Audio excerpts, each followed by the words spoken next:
Good evening. This is the 18 WJTS News. I'm Charlotte Olson. Police in Jasper, while looking for a man wanted on a warrant Wednesday afternoon, ended up making a pair of arrests on numerous drug charges after authorities discovered marijuana and various items used in the cultivation of the drug. Officers with the Jasper Police Department and the assistance of the deputies with the DuBois County Sheriff's Department went to an apartment located along the 600 block of West 36th Street on Jasper's north side. They were looking for a suspect wanted on this warrant. When they arrived, police found 28-year-old Eric Jackson and 47-year-old Carol Parks, who resided at this apartment. Police say that while speaking with the two in the apartment, they noticed a very strong odor of burnt and raw marijuana. Authorities applied for and were granted a search warrant through the DuBois County Circuit Court.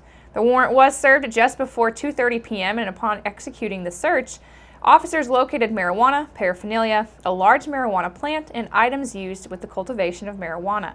Police say that Parks claimed that all the marijuana, paraphernalia, plants, and growing materials were his. While checking the status of the occupants of the home, both Parks and Jackson were discovered to have outstanding warrants through DuBois County. Parks had 2 warrants for petition to revoke for inhaling toxic vapors, while Jackson had a warrant for failing to appear on a charge of operating while intoxicated. The warrants were served on both men as well, and both were lodged into the DuBois County Security Center. Parks was charged with maintaining a common nuisance, possession of marijuana, and was also charged with possession of paraphernalia and wanted on a warrant. Jackson was placed into custody on his charge of warrant. A Jasper man who was also being investigated as a suspect in the July theft of the cell phone in Jasper was arrested after he was picked up by authorities in the parking lot of a Jasper retailer on Wednesday. Jasper police say that back on July the 22nd, a cell phone was reported to be stolen to police, and after investigating this theft, they say that a person of interest was obtained as a suspect.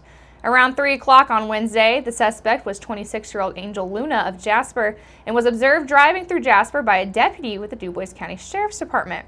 The deputy and an officer with the Jasper Police Department followed the vehicle into the Jasper Walmart parking lot, where a traffic stop was officially made. Police say that Luna was found to have an outstanding warrant through Monroe County and was found to be driving on a suspended license with a prior conviction for the same. During a search of the vehicle Luna was driving, Jasper officers located the stolen cell phone. Luna was taken to and booked into the DuBois County Security Center on the new charges of theft and driving while suspended with a prior. Police say that he will later be transferred to the Monroe County on the outstanding warrant. Officers from 3 local police agencies will join more than 200 members of the Indiana law enforcement community as they plan to crack down on those who drive impaired during an enforcement blitz that began today and will continue through Labor Day. Troopers with the Indiana State Police and deputies with the DuBois County Sheriff's Department, as well as the Jasper police officers, will conduct high-visibility saturation patrols, sobriety checkpoints, among others, looking for those who drive over the limit in the following weeks that will lead up to Labor Day. The National Highway Traffic Safety Administration helps in funding overtime work by authorities, and the Indiana Criminal Justice Institute works with the state and local law enforcement agencies to administer this program. Motorists encouraging a suspected drunk driver are urged to call 911, and witnesses should be prepared to give a complete description of the vehicle, including color and make, along with a license plate number, and also be able to provide the road on which the vehicle is traveling and being operated. All calls, of course, can remain anonymous. Officials with the Jasper Street Department say that a pair of street closures and a lane restriction is in the works for early next week. And the first is the department says that beginning on Monday morning, Knies Construction will be closing 12th Avenue at Kimball Boulevard for a water line tap. The closure will take effect at 7 a.m. and the department says that the project should be completed by the end of the day on Monday. Of course, this is bearing in climate weather or any other unforeseen circumstances. Then the next closure will be Tuesday, August the 15th, and that will be the Jasper Street Department says that the same area of Knies Construction will implement a lane restriction in the eastbound lane of 12th Avenue just west of Kimball Boulevard. They say that this lane restriction is very likely to be in effect through the 23rd. Again, this is bearing in climate weather or any unforeseen events. And also on next Tuesday the 15th, the Jasper Street Department, along with the Indiana Railroad Museum, will be closing South Clay Street between 2nd Street and 1st Street at the railroad track crossing. That area will be shut down beginning at approximately 8 a.m. and will be closed until 4 p.m. weather permitting. The department says that this closing is to allow for repairs at the railroad crossing. Motorists wishing to reach businesses south of this location may do so by accessing Clay Street via Warnsing Road. Otherwise, motorists are advised to avoid these areas during these times. and also to use alternative routes. Otwell Miller Academy students might be having class in a local church come next week, and the Academy president, Mike Houch, says that classes were supposed to start Wednesday, but parents were notified earlier in the week that construction was not officially completed.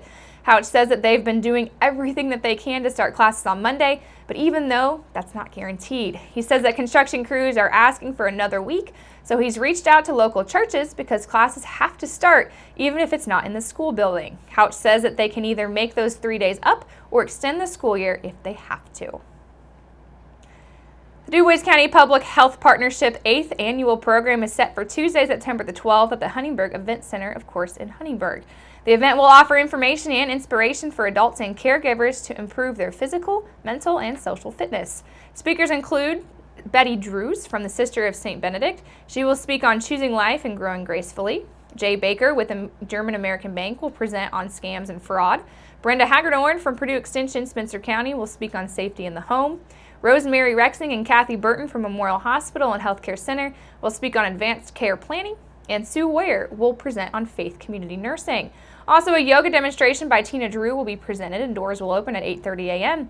The day will feature speakers, a vendor fair, lunch, and door prizes.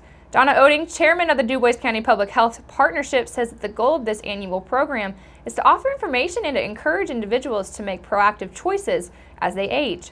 She says that the committee is expecting a large turnout as over 100 people and 20 vendors attended last year. Registration is $10 and must be made in advance by calling the Older American Center, and you must make reservations by September the 6th. The number to call is 812-482-4455. Also, sponsoring agencies include the Du Bois County Public Health Partnership, Memorial Hospital and Healthcare Center, TRICAP, Older Americans, Arnold F. Hobbit Community Center, Du Bois County, Generations, Crisis Connection, Purdue Extension, Du Bois County, and Du Bois County Health Department.